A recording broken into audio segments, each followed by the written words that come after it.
Boa noite, gente. A gente teve um problema técnico com relação à internet, a gente não conseguiu transmitir a live, mas a gente vai gravar, a gente está gravando agora essa aula, e essa aula será postada no final dela, será disponibilizada a palavra-chave que está faltando para ser colocada no Forms no último dia da jornada. Então agora a Beatriz vai apresentar a professora. Tá bom. Boa noite, gente, de novo. Eu vou aqui apresentar a professora Patrícia Olibone do Amaral. Ela é endocrinologista, formada pelo Hospital das Clínicas da UFPR do Paraná, e é membro da Sociedade Brasileira de Endocrinologia e Metabologia. Ela vai falar um pouquinho para vocês sobre a hormonização em pacientes trans. Pode começar. Então, boa noite, pessoal. Tudo bem? Como a Beatriz me apresentou, então, meu nome é Patrícia Olibone do Amaral. Eu sou médica endocrinologista e metabologista. E a minha formação foi aqui em Curitiba mesmo, né, na faculdade evangélica. E depois a residência eu fiz no Hospital de Clínicas, tanto a residência de clínica médica quanto a de endocrinologia.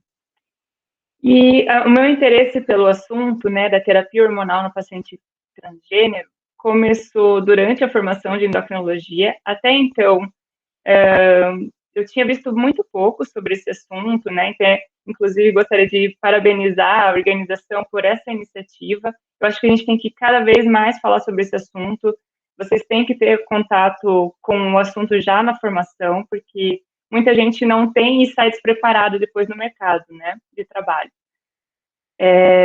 Então, meu primeiro contato com o assunto foi durante já a formação de endocrinologia. Eu vim num congresso aqui em Curitiba, achei muito legal a ideia, tanto que o meu eletivo eu escolhi nessa área, eu fui fazer lá na USP, né, no ambulatório de pacientes transgêneros, da doutora Elaine, da USP, né, e desde então eu venho trabalhando com pacientes transgêneros, tanto na rede pública quanto privada, aqui em Curitiba, na região metropolitana, né? E vou passar um pouquinho para vocês da minha experiência no assunto.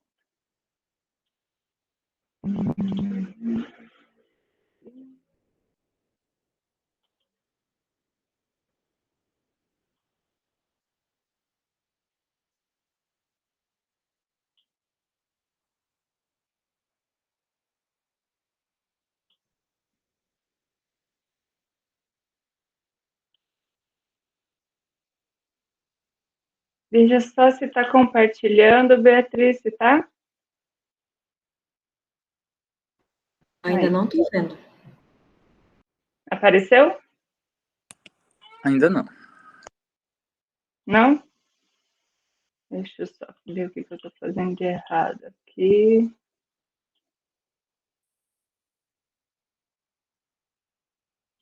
Foi? Agora foi. A senhora pode só ocultar essa barrinha aqui embaixo? Esse? Obrigada. Tá. Certo. Então, eu vou falar um pouquinho para vocês da terapia hormonal, né, e o papel do endocrinologista no atendimento do paciente trans. Como eu já falei para vocês, né, por que nós precisamos falar mais sobre isso, né? Os pacientes transgênero, eles têm uma necessidade maior de cuidados da saúde, e que essas necessidades são pouco conhecidas pela maioria dos profissionais da saúde hoje em dia, para a gente não dizer como uma sociedade como um todo, né? Essa desinformação, tanto dos profissionais de saúde como a sociedade como um todo, leva um aumento do estigma sobre o assunto, preconceito, que contribuem, com certeza, para a infelicidade desses pacientes, aumento da discriminação, abuso e violência, que a gente sabe aí que não faltam relatos sobre casos de violência contra esses pacientes. É importante a gente deixar bem claro que ser transgênero não é uma doença, então, apesar de estar incluído, né, em código de doença, por exemplo, o CID, não é considerado uma doença, e considerar essa condição dessa forma pode ser uma das principais causas de violação dos direitos humanos sofridas pelos pacientes transgêneros.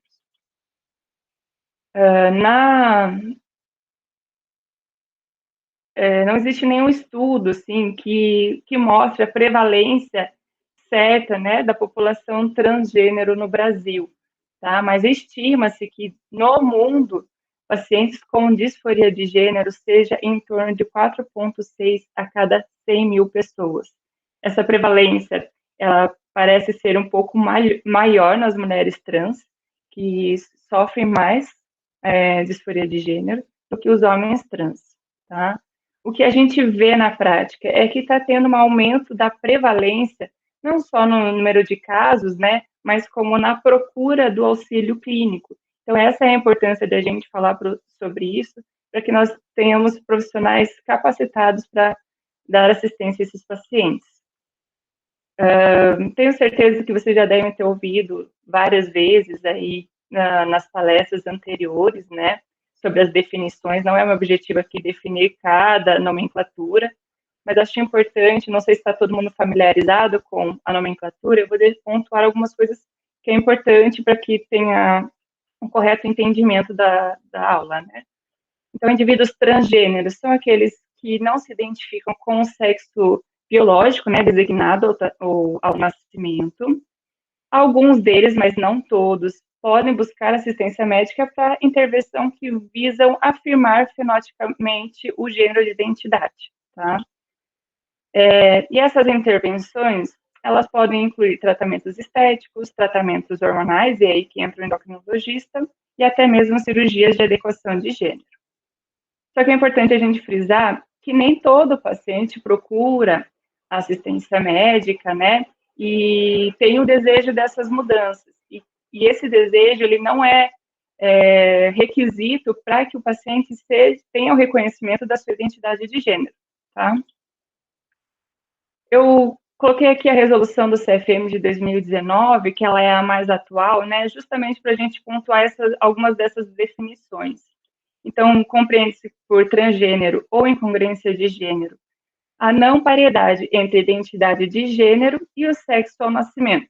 Inclui-se nesse grupo, então, os transexuais, os travestis, e isso eu vou pontuar um pouco mais para frente, algumas discussões sobre isso, né? E outras expressões identitárias relacionadas à diversidade de gênero. Então, considera-se como identidade de gênero, né? É o reconhecimento de cada pessoa a respeito do seu próprio gênero, tá? Isso não é um diagnóstico clínico, não é o médico que vai dizer para o paciente como que ele se identifica, é o próprio paciente, o próprio indivíduo que diz como é que ele identifica o seu gênero. Considera como homens trans, então, são aqueles nascidos no sexo feminino que se identificam como homem. Mulheres trans são as nascidas no sexo masculino que se identificam como mulheres. Consideram travestis, então aqui eu vou pontuar, né, isso está escrito no CFM, mas já está em discussão, né, que os travestis é considerado pessoas que nasceram com um sexo, identificam e apresentam fenotipicamente no outro gênero, mas aceitam sua genitália. Por muito tempo essa definição foi utilizada para diferenciar transexuais de travesti, mas hoje em dia a gente já sabe que isso vem se misturando, até por uma questão de busca por acabar com a discriminação dos pacientes travestis, né? Então, muitos pacientes transexuais têm se identificado como travestis, então isso não tem sido muito utilizada essa nomenclatura, né, com esse conceito, mas ainda na resolução do CFM está desse jeito. E considera-se como afirmação de gênero, então, todos os procedimentos terapêuticos multidisciplinares que vão tentar adequar o corpo à sua identidade de gênero, através da hormonioterapia ou de cirurgia. Tá? Então, nosso atendimento a esse paciente, com certeza, o ideal é que seja, e todos os guidelines colocam, que seja através de uma equipe multi e interdisciplinar, tá? Que vai abordar o paciente de uma forma integrada, abordando todas as suas necessidades durante o tratamento, tá? Então, envolve psicólogos, psiquiatras, endocrinologistas e cirurgiões. Os procedimentos vão visar adequar o indivíduo ao seu gênero de identificação, né? Que pode incluir psicoterapia, a hormonioterapia, que é o objetivo da nossa aula, e a cirurgia de readequação sexual, mas existem outros procedimentos terapêuticos também, tá? E o que os guidelines colocam é que esse tratamento ele só deve ser iniciado após uma cuidadosa avaliação psiquiátrica e clínica do paciente, tá? Eu coloquei aqui os asteriscos, porque, novamente, isso é objetivo de discussão, né? Alguns serviços colocam isso como protocolo, realmente o paciente inicialmente deve ser avaliado por psiquiatra, né? Mas nem todos os serviços. O que os guidelines de endocrinologia recomendam é que essa avaliação inicial seja feita realmente por um profissional da área de saúde mental. E essa avaliação, ela não é objetivo para dar um diagnóstico, como eu falei para vocês, não é nenhum médico que vai dizer para o paciente se ele é ou não transgênero, né? Tá? Mas, às vezes, em alguns casos, essa avaliação psiquiátrica ou psicológica é fundamental, tanto na avaliação inicial quanto no acompanhamento, que vocês vão entender um pouquinho melhor ao longo da aula. De preferência, né, como toda a equipe, que seja por profissionais com experiência em pacientes com congruência de gênero. Existem alguns critérios diagnósticos especificados, eu não vou abordar aqui, né, talvez um psiquiatra possa abordar esse assunto de forma mais adequada. O que a resolução do CFM coloca é que a avaliação do psiquiatra é importante justamente pela vulnerabilidade psíquica e social que esses pacientes podem apresentar, que geralmente é intensa, tá?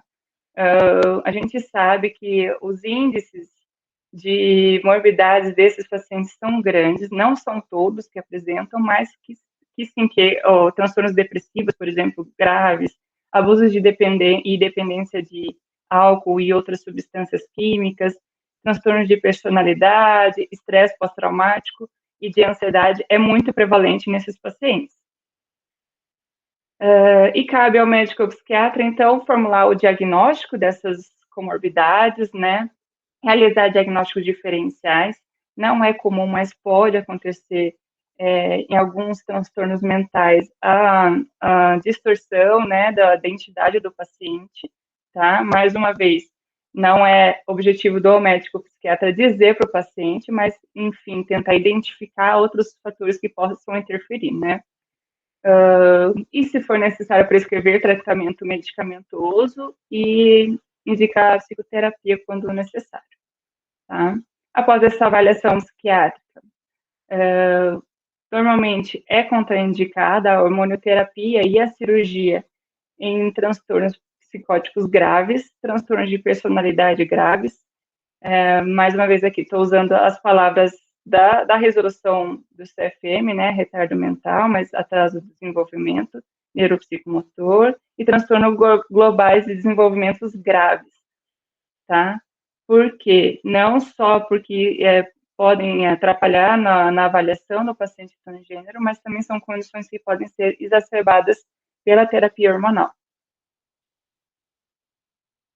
E agora, mais falando sobre a hormonioterapia, né? Desde quando que começou a se pensar no uso do hormônio para que fosse possível mudar as características sexuais dos pacientes, né? Características secundárias dos pacientes. Então, por muito tempo, se você for ler na história, os pacientes com incongruência de gênero, eles foram tratados com elixires e cremes que, obviamente, eram bem ineficazes, não traziam nenhuma mudança que eram esperadas por esses pacientes. Até 1935 e 1938, quando surgiu a testosterona e o dietilbestrol, né, que tornaram possíveis o tratamento desses pacientes, né? Então, foi o início da terapia hormonal começou nesses anos, né? Pelo surgimento de hormônios que realmente poderiam fazer alguma diferença para esses pacientes. Na segunda metade do século XX, então, começaram a surgir na imprensa alguns relatos de alguns pacientes que eram tratados com os hormônios e com cirurgia para afirmação de gênero, e isso começou a se tornar mais notável na imprensa, né? tá? Só que até 1975 não existiam muitos artigos publicados sobre o tratamento endócrino de pessoas trans. Então, não tinha muitas pesquisas, muitas fontes de pesquisa, então, por muito tempo, o tratamento desses pacientes ficou a desejar, né? Em 1979, então, foi fundada a World Professional Association for Transgender Health, que publicou o primeiro Standards of Care, tá? E desde então, aí, vem surgindo vários artigos, vários estudos, e até os guidelines que a gente tem acesso hoje, né? E espero que surjam mais, que nos ajudem a cada vez mais nos trazer mais informações para melhor tratar esses pacientes. Então, qual que é o papel do endocrinologista no tratamento do paciente trans? Inicialmente e durante o acompanhamento, a gente tem que fazer uma avaliação clínica e laboratorial dos pacientes para identificar, então, comorbidades, condições que podem ser exacerbadas pela terapia hormonal. É muito importante, então, já desde a primeira consulta, explicar para o paciente como que é a terapia hormonal, quais são os hormônios utilizados, quais são os disponíveis, custos, vias de administração, caráter duradouro, crônico do tratamento, né, que ele não vai poder parar e iniciar e parar logo em seguida. Quais são as mudanças esperadas? Então, a gente tem que conversar com o paciente quais são as suas expectativas com o tratamento hormonal e explicar as mudanças esperadas, né? Então, para ele alinhar as expectativas com as mudanças esperadas do tratamento hormonal. E qual é o tempo para atingir essas mudanças, tá? O paciente tem que estar ciente dos efeitos colaterais, o que pode ocasionar, né, de complicações, e a preservação da fertilidade, eu vou falar um pouquinho mais para frente, mas antes de começar a terapia hormonal, é importante o paciente saber, porque não é bem estabelecido o quanto tempo a terapia hormonal leva para impactar na fertilidade do paciente. Então, antes mesmo dele começar a terapia hormonal, isso já tem que estar bem definido. Se o paciente tem interesse em preservar a fertilidade, congelamento de óvulos, de esperma, né? Tá? Porque depois de começar a terapia hormonal, não é certo que a gente consiga reverter a fertilidade, tá? Inclusive, um dos critérios da resolução do CFM é que o paciente tem que assinar um termo de consentimento que está ciente do possível impacto na fertilidade. E o outro papel do endocrinologista, então, é participar do acolhimento. Muitas vezes nós somos o ponto de suporte para esses pacientes, né? E atuar junto com a equipe multidisciplinar durante todo o acompanhamento. Então, o objetivo da terapia hormonal é reduzir o nível hormonal endógeno, né? Então, do sexo designado ao nascimento, e amenizar as características sexuais secundárias do gênero do nascimento, tá? O hormônio utilizado, então, tem como objetivo manter os níveis hormonais compatíveis com o gênero de identidade, para que seja possível conseguir as características sexuais secundárias do gênero desejado. Tá? Apesar da terapia hormonal objetivar essas mudanças corporais, né, a gente vê também que essas mudanças físicas são acompanhadas de um bem-estar físico, mental e emocional do paciente. Então, esse também se torna um objetivo da terapia hormonal. Os critérios para a terapia hormonal, então, o que os guidelines colocam é que é preciso, então, a gente observar a presença da incongruência de gênero persistente e bem documentada, seja por avaliação do psiquiatra ou não, né? O paciente tem que ter capacidade para tomar essa decisão informada e consentir com o tratamento. Tem que ter uma maioridade legal de acordo com o país em questão, então varia muito de um país para o outro. Aqui no Brasil, é vedada ainda a terapia cruzada antes dos 16 anos, e abaixo de 18 anos é necessário a aprovação dos pais, né, o termo de consentimento dos pais também para começar a terapia hormonal cruzada. E, como eu falei para vocês, então, na presença de problemas de saúde mental, esses problemas devem estar razoavelmente bem controlados justamente pelo risco de descompensação pela terapia hormonal, tá? É importante a gente frisar que não existe nenhum teste psicológico, exame de imagem ou exame laboratorial, tanto para fazer o diagnóstico da incongruência de gênero, né, ou indicar terapia hormonal, tá? Então, quando que a gente vai começar a terapia hormonal? Isso não é estabelecido, né, por guideline. Isso varia muito de um paciente para o outro, vai depender do acompanhamento e, geralmente, a gente estabelece em conjunto com o paciente. Já tive pacientes que já vinham acompanhando com outros profissionais e me procuraram já porque já estavam definidos, já estavam prontos para começar a terapia hormonal, e eu acabei começando já na segunda consulta, e tem alguns pacientes que eu estou aí mais de 6 meses acompanhando, porque eles querem se programar e começar a terapia hormonal em um determinado momento da vida, né? Então, isso tudo é estabelecido junto com o paciente, tá? Não tem um momento exato. E o princípio da terapia hormonal é o mesmo princípio da terapia hormonal de um paciente hipogonádico, tá? Então, as mulheres trans.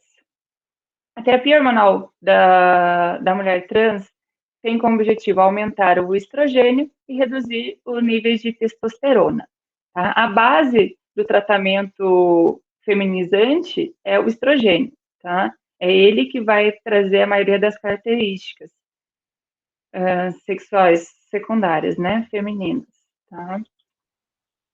Então, quais são as mudanças esperadas pelo uso de estrogênio? Então, o desenvolvimento mamário, né, com o aumento das auréolas e dos mamilos, redução dos pelos corporais. Então, aqui é muito importante a gente avisar, orientar os pacientes que para total redução dos pelos faciais, pode ser necessário alguns procedimentos complementares, né? Então, a terapia com estrogênio, ela reduz, deixa os pelos mais finos, ela aumenta o tempo que a paciente precisa se barbear, porém, às vezes o total desaparecimento dos pelos é difícil, então é necessário procedimentos estéticos para complementar.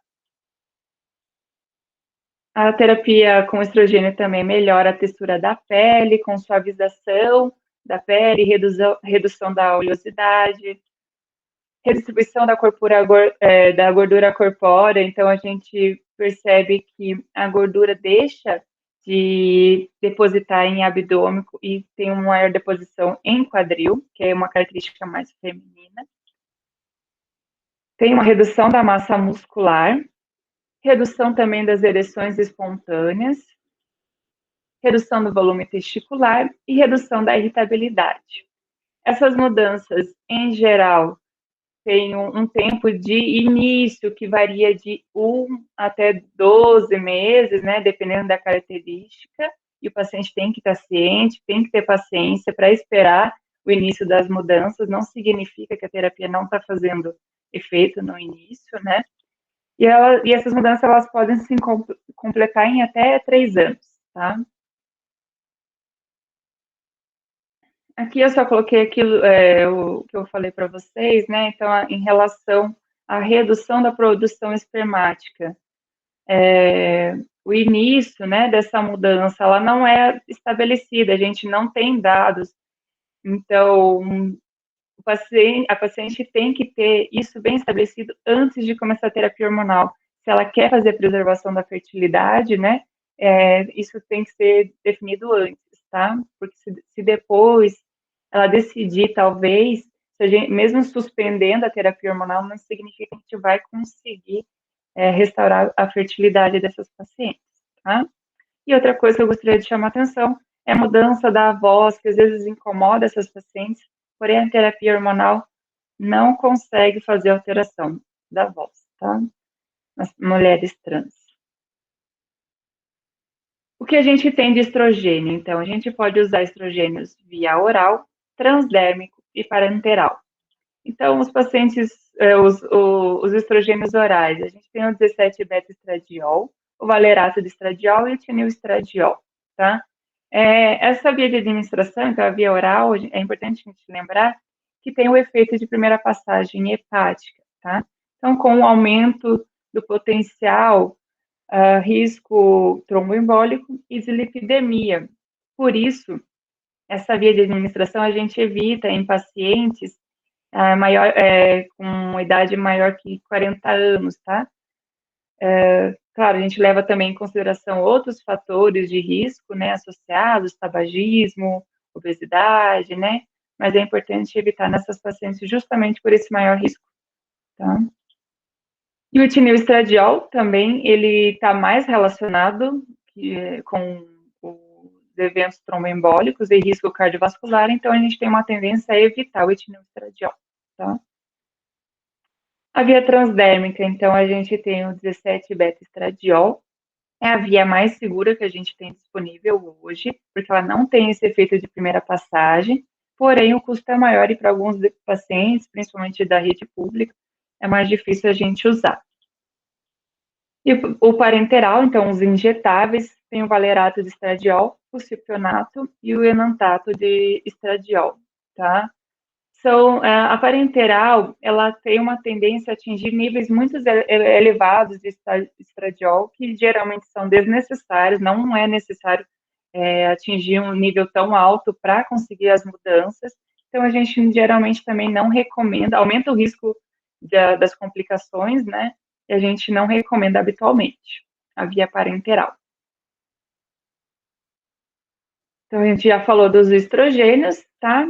E adjuvante, como tratamento adjuvante, a gente pode usar os antiandrogênios, que tem como objetivo bloquear o receptor androgênico, então o receptor de testosterona, e também reduzir a produção de testosterona, tá?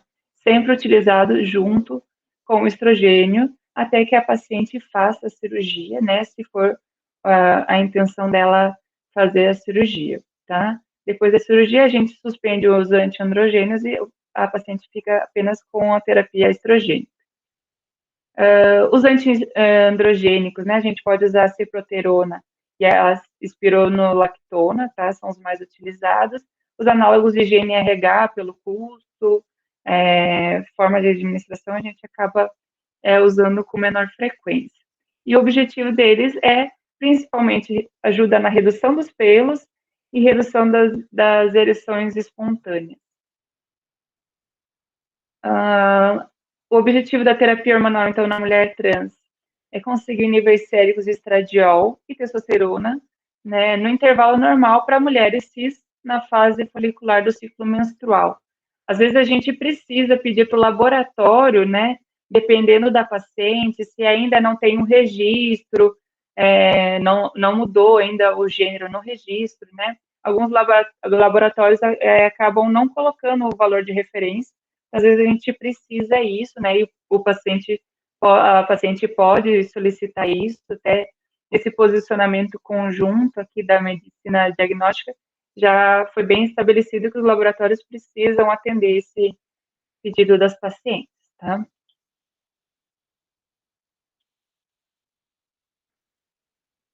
Ai, meu Deus.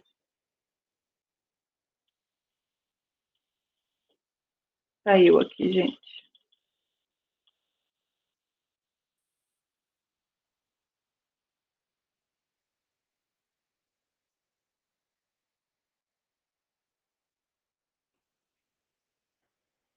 Então, os efeitos indesejados, tá, da terapia hormonal estrogênica, principalmente. Em primeiro lugar, a trombose venosa, tá?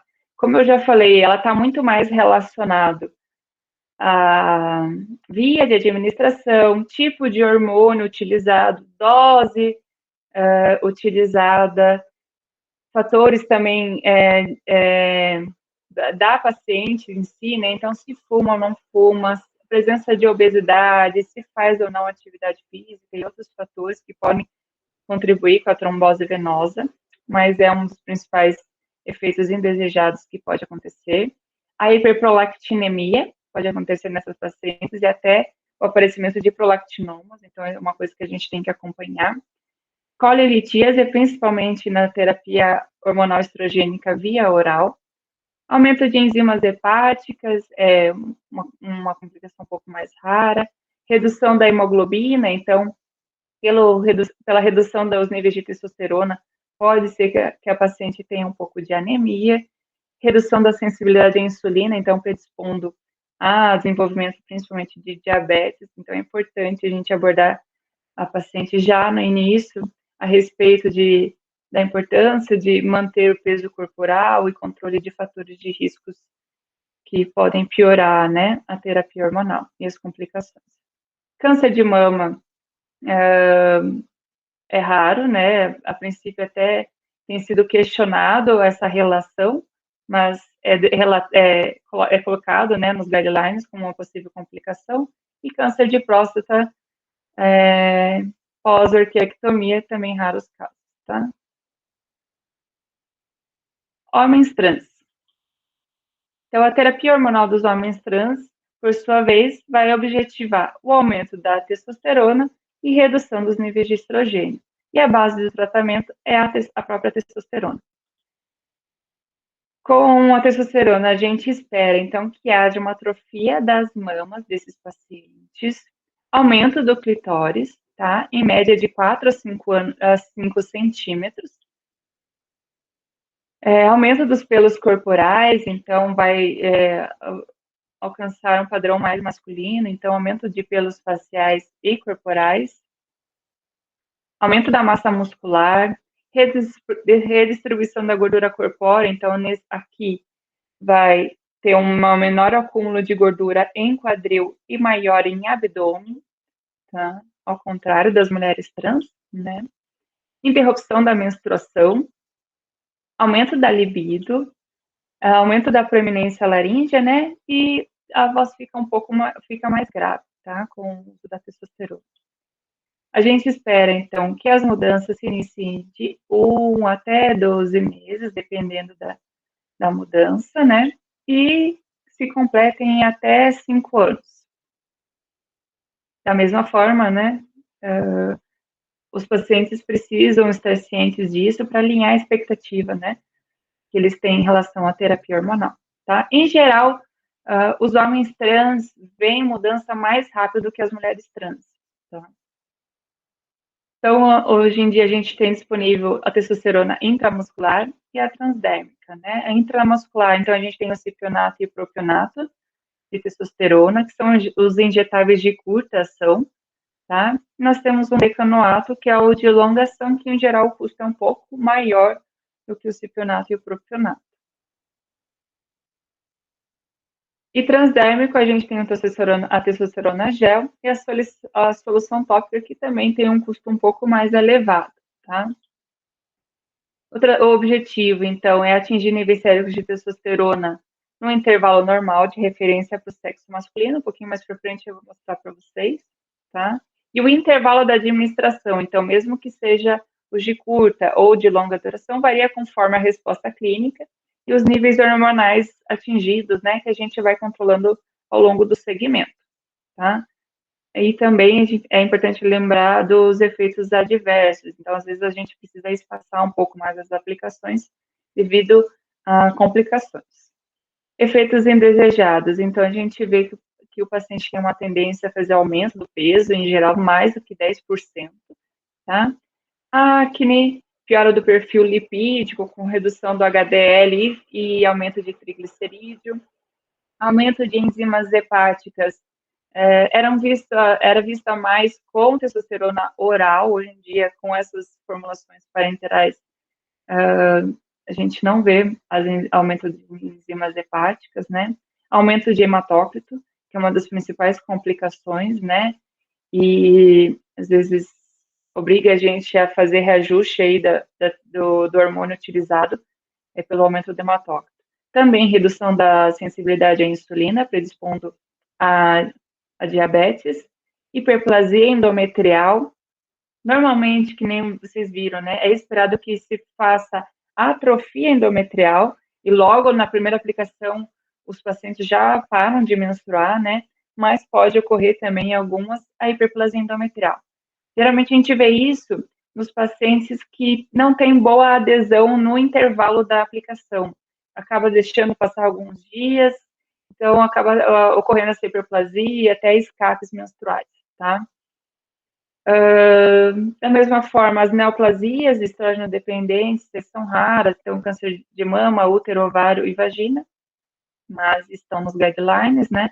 A apneia do sono, que a gente precisa observar, ela pode ser tanto relacionada ao aumento de peso, quanto à terapia com testosterona, né? Então, é importante a gente acompanhar isso.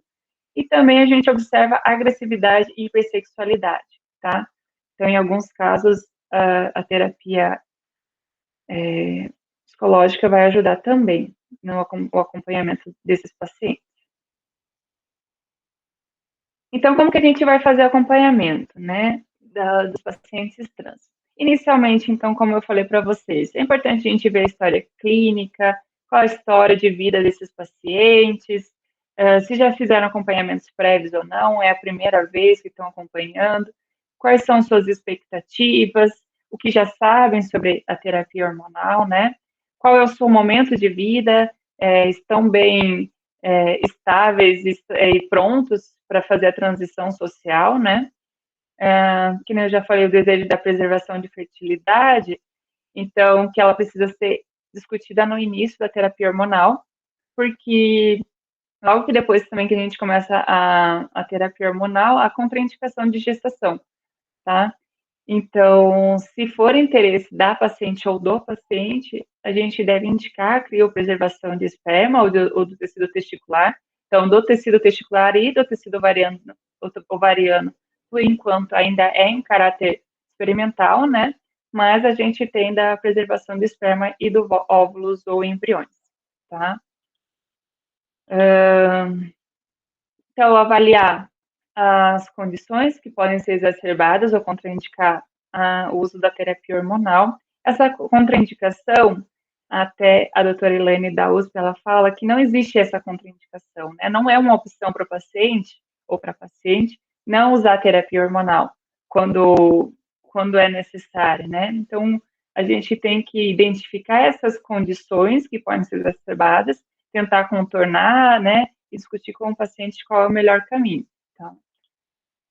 Então, nas mulheres trans, condições associadas que podem ter um alto risco de desfecho. Então, pacientes que têm doença tromboembólica, tá? A paciente tem que estar bem ciente dos riscos da terapia estrogênica, tá? E condições que têm um risco moderado, então, macroprolactinoma, câncer de mama, doença coronariana e cerebrovascular, colilitíase e hipertrigliceridemia. Nos homens trans, a condição com maior risco, né, de desfecho é, que nem eu falei para vocês, o aumento do hematócrito, principalmente aqueles que já inicialmente tenham mais do que 50% do hematócrito.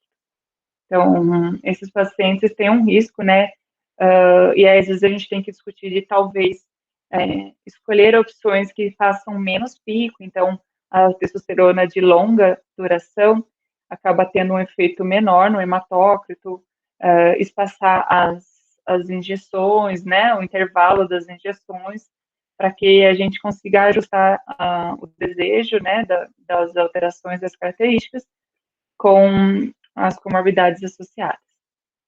E condições com risco moderado, então, pacientes que já têm uma disfunção hepática severa, pacientes com doença coronariana e cerebrovascular, hipertensão e câncer uterino ou mamário. E na avaliação inicial, como eu já falei, a avaliação clínica e a avaliação laboratorial. Na avaliação clínica, a gente vai ver o peso, altura e IMC dos pacientes, né? Mais para ter como uma base para acompanhar o segmento, circunferência abdominal e quadril, para a gente acompanhar alterações de deposições de gordura, pressão arterial, a distribuição dos pelos faciais e corporais, a gente tem que avaliar tanto na avaliação inicial quanto no acompanhamento, grau de calvície, e palpação de mamas e exame da genitália. No acompanhamento, então, no primeiro ano, os guidelines colocam que é essencial que a gente avalie o paciente a cada 3 meses, tá? Justamente para avaliar ajustes de dose, complicações, acompanhar as mudanças, né, e necessidades dos pacientes, no caso aqui, mulheres trans, das pacientes, né, e após o primeiro ano, a gente pode avaliar a paciente 1 a 2 vezes ao ano, tá? Então, na avaliação clínica do acompanhamento, a gente vai ver quais são os sinais de feminização, a redistribuição da gordura corporal, se está ocorrendo atrofia testicular, e a avaliação da presença de galactorreia e expressão. Exame laboratorial, então, a cada 3 meses, a gente vai dosar estradiol e testosterona, que o ideal é que estejam compatíveis com a fase folicular de mulheres cis, então a testosterona abaixo de 50 e estradiol entre 100 a 200. É importante também a gente acompanhar a densitometria, a massa óssea dessas pacientes, né, pelo risco de redução de massa óssea. Geralmente a gente faz uma avaliação a cada 2 anos, mas na presença de outros fatores para osteoporose, como tabagismo, a gente pode fazer uma avaliação anual. Tá? Rastreio de câncer. É recomendada uma avaliação urológica anual após os 50 anos de idade, o PSA anual também após os 50 anos de idade, e a mamografia e ultrassom de mamas a gente pede anualmente. Já os homens trans também, no primeiro ano a gente avalia a cada 3 meses e após o primeiro ano de 1 a 2 vezes ao ano. No acompanhamento clínico, a gente tem que olhar sinais de virilização, avaliar também a redistribuição da gordura corporal, observar o depósito de gordura abdominal, né? Sempre importante orientar o paciente dos riscos, se a gente deixar esse depósito se intensificar no abdômen, aumenta o risco das complicações de hipertensão, diabetes, apneia do sono, né? Então, o paciente tem que estar bem ciente disso. A gente precisa avaliar a evolução da pilificação facial e corporal, grau de calvície, porque se tiver uma evolução, talvez a gente precise de um acompanhamento com dermato também, para evitar calvície, e um engrossamento da voz.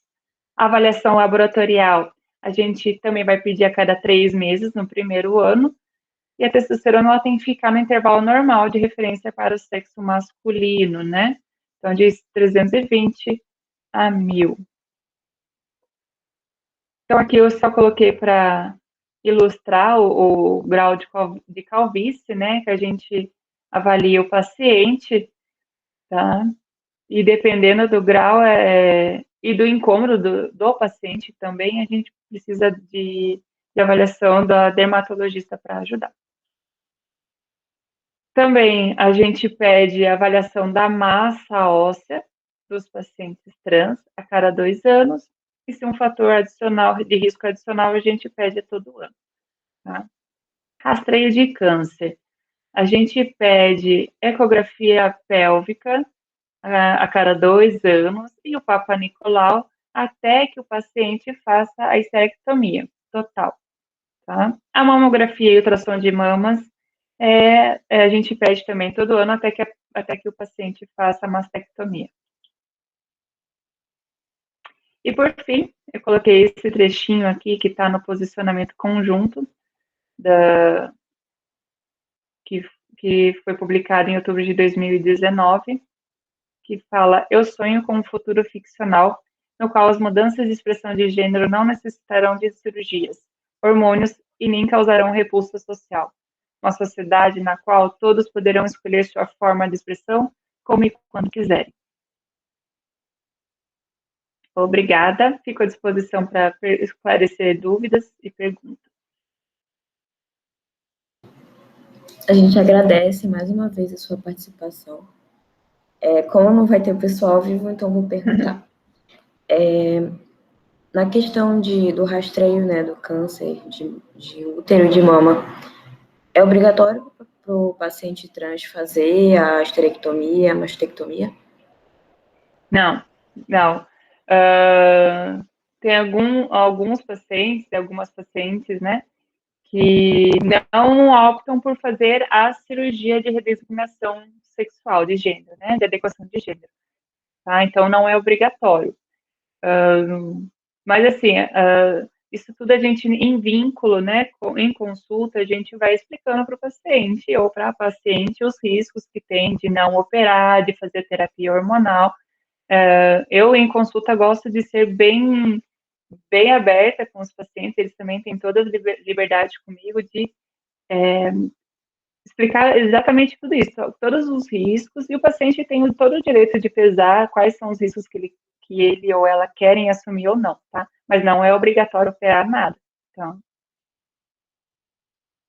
E também sobre a questão dos riscos cardiovasculares, a gente teria, né, que dar uma atenção melhor para esses pacientes, principalmente os homens trans, né, por conta dessa terapia hormonal. Então, como a senhora acha que deveria ser esse rastreio? Então, os meus pacientes já sabem, porque desde o início eu falo para eles, não pode engordar. Pego no pé deles, então, em toda consulta, a gente avalia o ganho de peso, né? Se está sendo em gordura, se está sendo em massa muscular. Sempre brinco, não dá para ganhar barriguinha de chope, não. Justamente mostrando a importância de evitar isso para que a gente não tenha que mexer na terapia hormonal, entende? Ou para que o paciente não tenha complicações relacionadas à terapia hormonal, porque a gente quer que ele tenha as mudanças que ele deseja, mas sem trazer complicações maiores, né? Então, eu sempre oriento a importância da questão da alimentação e atividade física, justamente por causa do peso. Se o paciente evitar a questão de ganho de peso, ele já consegue evitar boa parte do diabetes, do colesterol, da hipertensão, né? Mas se for o caso, o paciente acaba desenvolvendo esses fatores de risco, né? A abordagem é como qualquer outro paciente, né? Então, tratamento de diabetes, tratamento da hipertensão para o adequado controle e redução do risco cardiovascular. Perfeito. Era essa pergunta. É bom que a senhora entrou nesse assunto, né? Como é que a obesidade ela pode acabar atrapalhando nesse processo de hormonização? Porque eu, pelo menos, tinha visto que a obesidade, ela, principalmente a obesidade central, ela causa um efeito inflamatório no organismo e tal, então acaba tendo um efeito também nos hormônios. E aí, como é que a senhora explicaria também para um médico? Então, assim, na questão falando em hormônio, né? Como que o ganho de peso interfere nos hormônios? É essa a pergunta? Então, assim, principalmente no homem trans, né? O ganho de gordura corporal, a gente tem uma enzima que converte testosterona em estrogênio e ele fica na gordura periférica, tá? Então, com o ganho de peso, essa testosterona administrada, ela pode aumentar a conversão em estrogênio, tá? Então, alguns desses pacientes podem fazer, inclusive, ginecomastia, entende? E até atrapalhar todas as mudanças que a gente está tentando mudar, isso pode atrapalhar mesmo, tá? Mas o que a gente vê? Muitos dos homens trans, justamente para adquirirem características sexuais mais masculinas, acabam engordando, por vontade própria mesmo, né? Eles querem ficar maiores, então eles acabam ganhando peso. Então, vai de consulta mesmo, a gente tentar trabalhar isso durante o acompanhamento, enfatizar várias vezes a importância, né, de evitar o ganho de peso, não por questão estética, mas por saúde mesmo, tá? Então é isso, a gente agradece mais uma vez a senhora ter topado, mesmo depois do boicote do YouTube. Que é isso, estou à disposição. Vocês viram ali no final dos slides, eu deixei, né, tanto o meu Instagram quanto o e-mail, então como eu não vou poder responder online para as dúvidas, se alguém tiver alguma dúvida e eu puder responder, estou à disposição. Também. Muito obrigada e boa noite. Boa noite. Tchau, tchau.